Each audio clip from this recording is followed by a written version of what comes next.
আমরা হংকংয়ে একটি হারিকেন এই মুহূর্তে ফেস করছি, যেটা হংকংয়ের প্রায় ৫০ কিলোমিটারের মধ্যে চলে এসেছে এবং ১০ নম্বর বিপদ সংকেত দেখিয়ে যেতে বলা হয়েছে। সকল ট্রান্সপোর্টেশন মোটামুটি বন্ধ রয়েছে, ইমার্জেন্সি ভেহিকল বা অ্যাম্বুলেন্স এগুলি ছাড়া, এবং স্কুল কলেজ সবই বন্ধ, আপনারা জানেন।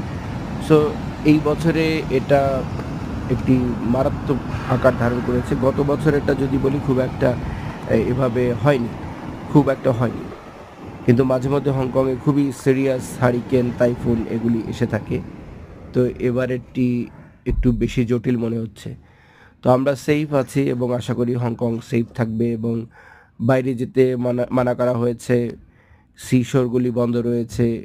৩ মিটার পর্যন্ত পানি সমুদ্রের বৃদ্ধি পেতে পারে, এবং এবার হংকংয়ের ভিতরে, মানে এর আগে অনেকগুলি বাইরে দিয়ে গেছে, এবার ভিতরে এসে অ্যাটাক করার সম্ভাবনা রয়েছে।